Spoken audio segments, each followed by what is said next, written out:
ಅವಳು ಅಂದ್ರೆ ನಿಮ್ ತಾತಂಗೆ ಪಂಚ ಪ್ರಾಣ. ಯಾವಾಗ್ಲೂ ಅವಳನ್ನ ನೋಡ್ತಾ ಅವಳ ಜೊತೆ ಆಡ್ತಾ ಆಡ್ತಾ ಪ್ರಪಂಚನೇ ಮರ್ತು ಬಿಡೋರು. ಒಳ್ಳೆ ಕಡೆ ಸಂಬಂಧ ನೋಡಿ ಮದುವೆನೂ ಏರ್ಪಾಟ್ ಮಾಡಿದ್ರು. ಆದ್ರೆ ಅವಳಿಗೆ ಆ ಮದುವೆ ಇಷ್ಟ ಇರ್ಲಿಲ್ಲ. ತಾನ್ ಪ್ರೀತಿಸಿದ ಕೇರಳ ಹುಡುಗನ ಜೊತೆ ಓಡ್ ಹೋಗೋಕೆ ಹೊರಟಿದ್ಲು. ಆಗ ಅವ್ರನ್ನ ತಡೆಯೋಣ ಅಂತ ನಾವಿಬ್ರು ಅಲ್ಲಿಗೆ ಹೋದ್ವಿ. ಮಾವಯ್ಯ, ಮಾವಯ್ಯ, ಅಪ್ಪಾಜಿ,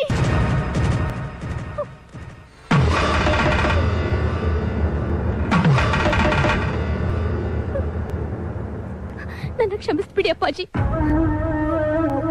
ಏನೋ ಆಗಿದ್ದಾಗೋಯ್ತು, ಬನ್ನಿ ಮನೆಗೆ ಹೋಗೋಣ. ಯಾರ ಮನೆಗೆ? ಸಂಸ್ಕಾರ ಇಲ್ದಿರೋ ಈ ಮುಟ್ಟಾಳನ್ ಮನೆಗ? ಏನ್ ನಡೀತು ಅಂತ ತಿಳ್ಕೊಳ್ಳೋ ತಾಳ್ಮೆನೆ ಇಲ್ಲ. ನನ್ ಮೇಲೆ ಕೈ ಮಾಡ್ಬಿಟ್ಟ. ಅದ್ ಹಾಗಲ್ಲ ರೀ. Saraswati, shut up. ನೀ ನನ್ನ ಹೆಂಡತಿ ಆಗಿರ್ತೀಯೋ ಇವ್ ನಿಂಗ್ ಮಗಳಾಗಿರ್ತೀಯೋ ನೀನೇ ಡಿಸೈಡ್ ಮಾಡ್ಕೊ.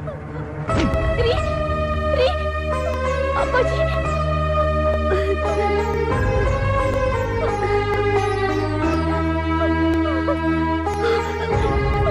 ಸರಸ್ವತಿ, ಸರಸ್ವತಿ,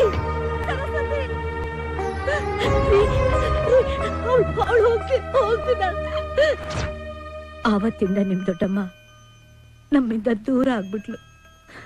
ನಿಮ್ ತಾತಂಗೆ ಮಗಳ ಮೇಲಿದ್ದ ಪ್ರೀತಿ ಎಲ್ಲ ಅಳಿಯನ್ ಮೇಲೆ ಕೋಪವಾಗಿ ಬದಲಾಗೋಯ್ತು.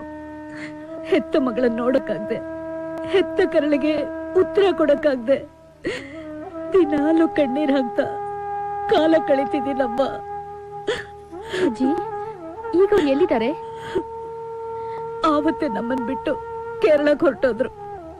ಹೋದ್ ವರ್ಷ ಹೇಗಾದ್ರೂ ಮಾಡಿ ಅವ್ರನ್ನ ಕರ್ಕೊಂಡ್ ಬಂದೇ ಬರ್ತೀನಿ ಅಂತ ಕಂಟಿ ಹೋಗಿದ್ದ.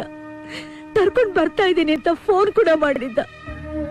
ಆದ್ರೆ ಕೊನೆಗೆ ಒಬ್ಬನೇ ಬರಿಗೈಯಲ್ಲಿ ವಾಪಸ್ ಬಂದ.